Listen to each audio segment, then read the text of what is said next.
Vamos lá. Telefone. Alô, Manda. pode falar. Alô, boa tarde, tudo bem? Boa tarde, tudo bom? Como é que você tá, Fábio? Eu tô bem. Graças a Deus. Queria mandar um abraço para todos da sua equipe, tá? Sua Obrigado. profissão é uma benção. Minha pergunta é bem objetiva. Tá. A minha pergunta é a seguinte. Um tempo atrás eu assisti uma conferência, você deve conhecer, da Fiel, onde tinham... Editora Fiel? Editora Fiel. Onde tinham dois teólogos muito populares nos dias de hoje. O debate ali era sobre Jesus ser a chave hermenêutica ou não. Você pode dizer, porque esse é um tema meu, não é? De chave hermenêutica. Isso. Então, desde sempre, eu nunca li a Bíblia a não ser tendo Jesus como a chave hermenêutica, e eles sempre brigaram com isso, achando que era um reducionismo. E eu concordo com isso. Então, que era um reducionismo fazer de Jesus a chave hermenêutica. Tá. Quem eram esses teólogos? São brasileiros ou Eu de vou fora? dizer, a questão era a seguinte, fora perguntado eram brasileiros, são dois brasileiros, é o Franklin Ferreira e o Augusto Nicodemos. Aí foram perguntados para eles o que eles achavam dessa questão de Jesus ser a chave hermenêutica. O Augusto Nicodemos respondeu dizendo que, vou resumir o que ele respondeu para não alongar muito, para você poder comentar.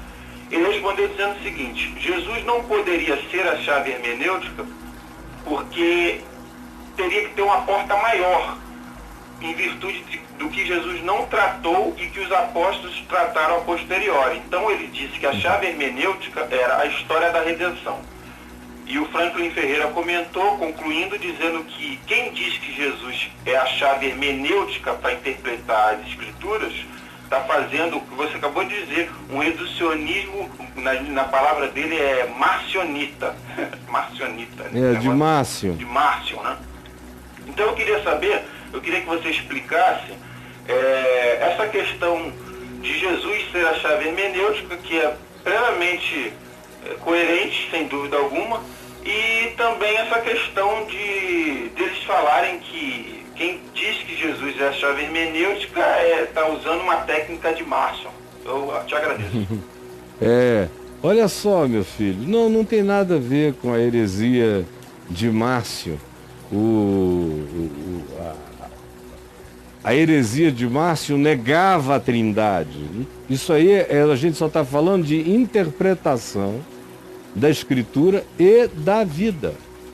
É porque se eles admitirem que Jesus é a chave hermenêutica, eles vão ter que jogar fora um monte de doutrinas da reforma. Você está falando aí de dois teólogos reformados, não é?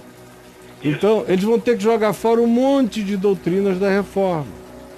Porque foi com base no que os apóstolos disseram que muitas doutrinas reformadas foram criadas. E são doutrinas que são caríssimas aos reformados.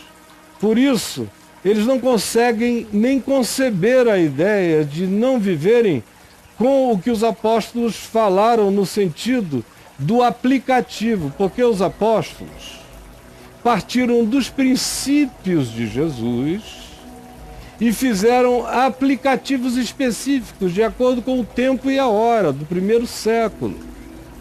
Aqueles mesmos apóstolos, vivendo, por exemplo, hoje, entre nós, não teriam tratado dos mesmos temas, porque aqueles temas que eles trataram foram impostos pela circunstância.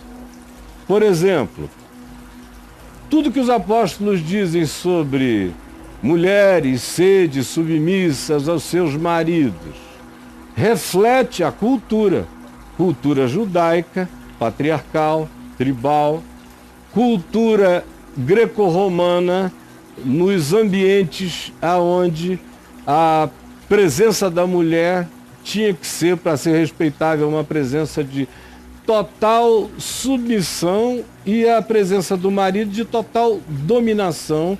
O marido era o déspota da mulher, o senhor da mulher. Agora, o princípio não era esse, nunca foi. O princípio é, pois em Cristo não há homem e nem mulher. Agora, o objetivo do Evangelho é levar-nos a essa consciência maior, onde não há homem nem mulher. onde o que há é consciência, o que há é evangelho, o que há é a verdade do evangelho, e todos, homem e mulher, se submetem a Cristo, o cabeça de todos. Cristo, cabeça de todos, é a palavra, é a mente de Cristo, é o evangelho de Cristo, é o ensino de Cristo. A mente de Cristo está manifesta no evangelho falado, no evangelho vivido, no evangelho gestuado por Jesus, encarnado por Jesus. Nele habita corporalmente toda a plenitude da divindade. Como é que nele pode habitar toda a plenitude da divindade e a gente ainda precisar de uma porta mais aberta? Quer dizer, cabe Deus, mas não cabe a doutrina reformada nele? É um contrassenso, não resiste à lógica mais simples. Toda a leitura que os apóstolos fizeram para trás do Velho Testamento foi tendo Jesus como chave hermenêutica. E toda a projeção que eles fizeram para os dias dele foi pegar princípios de Jesus e aplicar, diminuindo a angústia da hora. Por exemplo, em Cristo, não só não há homem nem mulher, mas na igreja presbiteriana existe homem, existe mulher. Por isso é que na maior parte das igrejas presbiterianas as mulheres não são ordenadas até hoje. Tem igreja presbiteriana onde a mulher não pode ser nem diaconisa para ajudar a servir ali. Ou seja, a diferença é total. E em Cristo não há diferença. Não existe isso. Agora, se você instituir o princípio universal de Cristo, acabam-se essas coisas, acabou essas coisas, destrói a eclesiologia reformada inteira. Você entendeu? É muito mais simples ver o problema deles. Ó, em Cristo também não há escravo e nem liberto. Mas Paulo escreve, e Pedro também, dando instruções de como é que o crente que tem escravos deve tratar o escravo, e como é que o escravo que tem um crente, que tem um senhor crente, deve tratar o senhor crente, e quando ele tem um senhor descrente, como ele deve tratar o descrente. Agora, em Cristo, a ordem é, não tem que haver. Como Paulo, escrevendo a Filemão, disse, olha, a gente ainda está lidando com as circunstâncias dessa terra e desse mundo caído. Mas em Cristo Jesus ele é só teu irmão. E é assim que você devia recebê-lo para sempre. Por exemplo, eles não entendem que qualquer coisa, não é só a Escritura, não tem porta por onde entre a vida que seja maior do que a porta que é Cristo. Quando diz, eu sou a porta. Quando ele disse, eu sou a porta, ele não estava dizendo o pacote doutrinário, cristão, interpretativo, apostólico é a porta. Não, ele disse, eu sou. Paulo tem que entrar por ela, Pedro tem que entrar por ela, e aquilo que Paulo e Pedro disseram num certo tempo, tem vida útil até que a consciência humana cresça na direção do que está instituído como princípio superior de Cristo Jesus, conforme tem aí no meu portal, você pode ler o texto Princípios Absolutos e Aplicativos Relativos, é uma coisa assim, que tem aí na mente de Paulo. E agora, se você quiser saber mais disso, entre aqui e se torne aluno do Caio Fábio Exclusivo. Você vai ter 200 aulas passando por dentro disso. Quando termina, você tem um curso específico chamado Jesus, a Chave Hermenêutica. Agora, eles não conseguem dizer isso sinceramente na minha frente, nenhum deles. Sim, eu e eles, nós, não conseguem. Porque eu conheço eles a vida inteira, eu sei, por exemplo, que conheci o Nicodemos, um rapaz crente, com sede de avivamento, com busca de Deus, apaixonado por Jesus. Devagar ele foi se tornando, como a maioria deles, um homem da igreja, um homem das instituições, um homem das formatações, das configurações, da defesa disso que paga a vida dele. Ele é um homem preso à defesa disso. Se ele ficar livre para dizer que Jesus é a chave hermenêutica, ele acaba o seminário presbiteriano. De verdade. Acaba tudo, você entendeu? É uma desconstrução insuportável. Tem muito mais a ver com sobrevivência do que com verdade, essa história, você entendeu? E eu digo isso como eu diria, diante deles. Mas a vida inteira, eu não passei a vida ouvindo-os. Para falar a verdade, eu nem conheço esse outro que você falou, Franco. Ele é mais jovem. Eu não conheço, é de uma geração, mas o Nicodemos, por pouco ele não veio trabalhar comigo na Vindes, na década de 80. Chegamos a conversar sobre isso. Conheço a vida inteira, quero bem a ele, a família dele, desejo tudo de bom à vida dele. Agora, eu sei que ele é inteligente o bastante para saber que o que eu estou dizendo é a verdade. Agora, sei que ele é um indivíduo prático o suficiente para saber que se ele admitir, ele e todas as instituições, que Jesus é a chave hermenêutica para a compreensão da Escritura e para a compreensão da vida, e que nós não precisamos de nada além disso, que ele basta, que ele é suficiente para tudo, se ele admitir, a estrutura do prédio religioso vem toda abaixo, acaba tudo. É uma questão de sobrevivência não aceitar esse fato. Entendi. Meu querido, tá no site, Caio. Tá no site aí, qual foi o você achou? Eu coloquei princípios absolutos e aplicativos relativos, primeiro texto, Paulo, os princípios imutáveis. Isso. E aplicativos circunstanciais. Isso, começa a ler isso aí. Mas tem 18. E aí depois você escreve Jesus, a chave hermenêutica aí no meu portal. Mas lê primeiro esse, princípios imutáveis e aplicativos circunstanciais. Na verdade, eu já li praticamente tudo que você escreveu relacionado a esse tema. Só te fiz essa pergunta porque precisa as coisas ficarem claras, né? Eu achei um pouco ofensivo esse comentário, e eu que entendo o ponto, sem dúvida, e concordo plenamente. Achei um pouco ofensivo de pessoas sérias, mas eu entendi, é lógico, isso faz parte da estrutura organizacional, nacional. Acaba a estrutura inteira. Pois é, o Evangelho, muito obrigado, viu? Obrigado mesmo. O Evangelho, se crido, acolhido e recebido, desmonta 98% daquilo que a gente chama de eclesiologia, igreja e negócio eclesial. Acaba. E aí não dá para eles. Eu entendo que seja radical demais, insuportável demais, mas não é reducionista, porque eu leio física quântica a partir do Evangelho. Eu leio psicologia a partir do Evangelho, filosofia a partir do Evangelho. O Evangelho está aberto em todas as direções, eu não sei se eles perceberam. É o que você disse num vídeo uns anos atrás.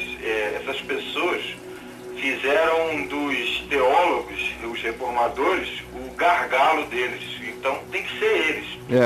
Tudo tem que passar por eles. Se não passar por eles... E aí eles ficam dizendo, isso aqui é uma tendência marciônica, isso e aquilo. Isso é um absurdo, tudo né? Bobagem, idiotice.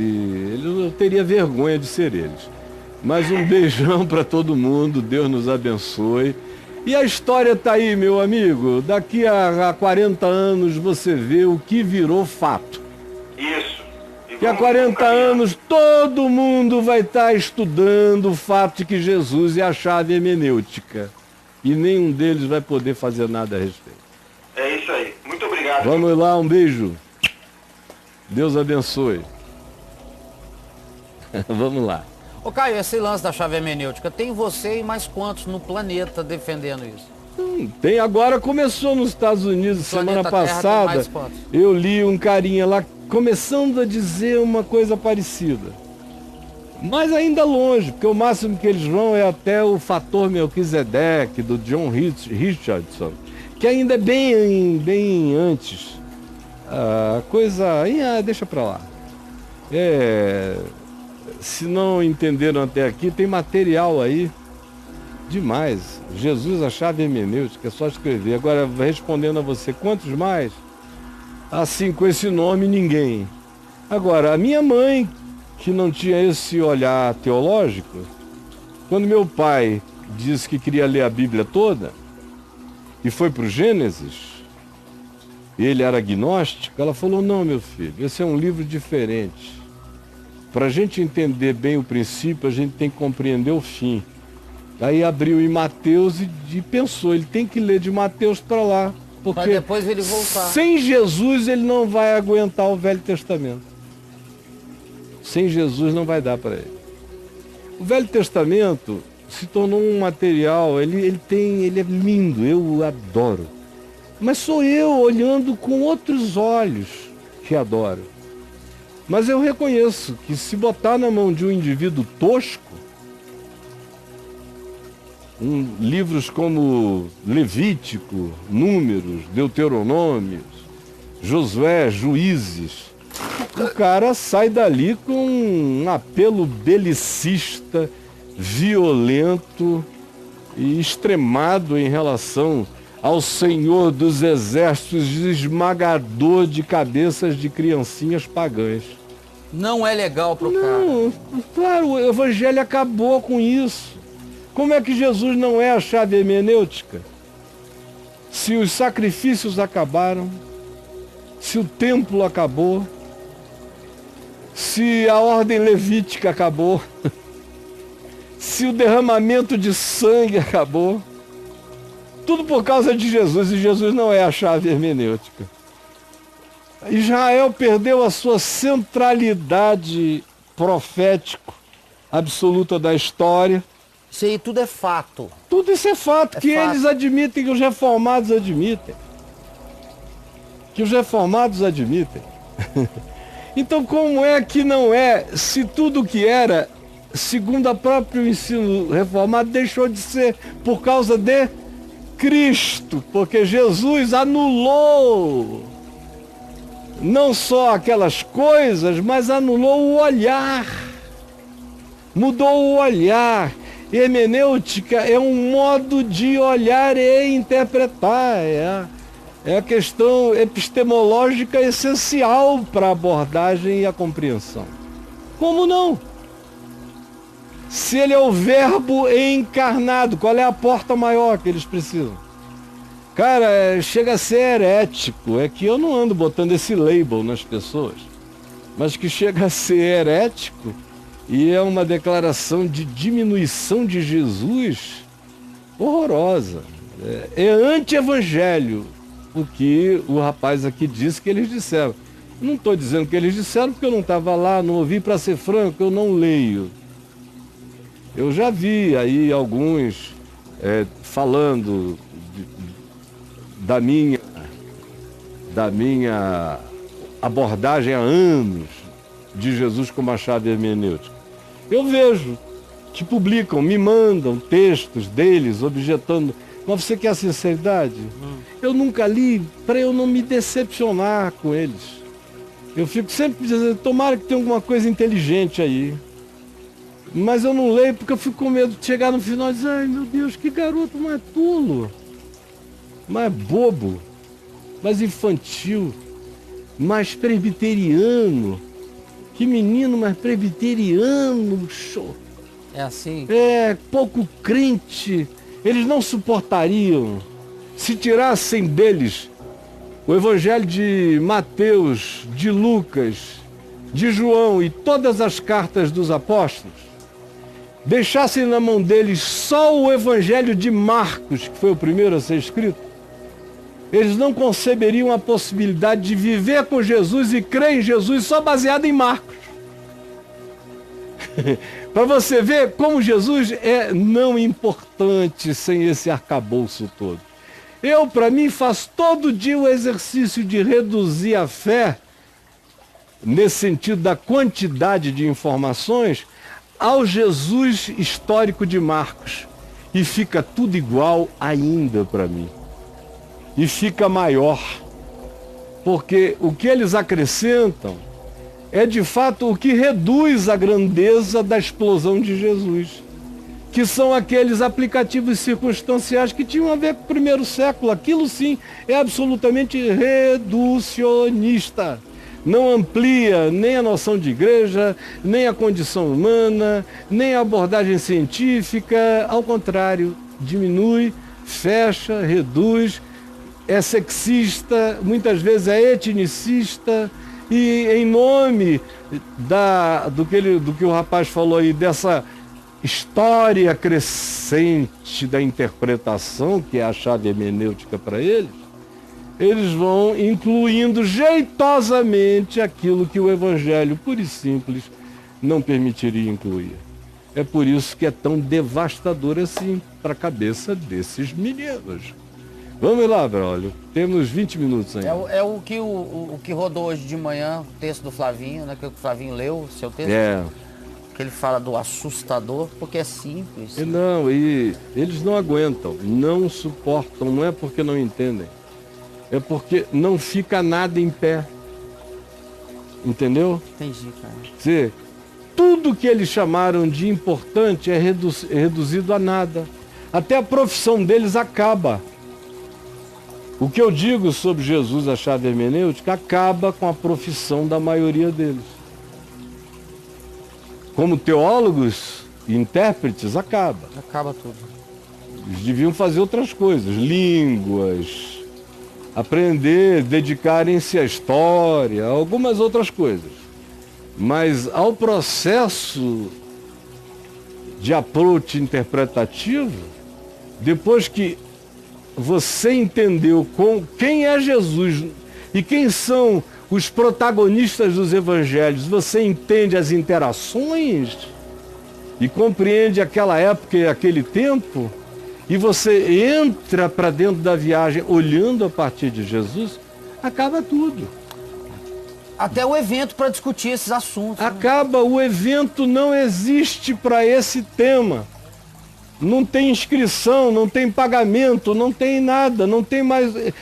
Eles têm que virar outra coisa. Vão dar aula de filosofia, vão fazer qualquer outro negócio. Mas acaba essa história.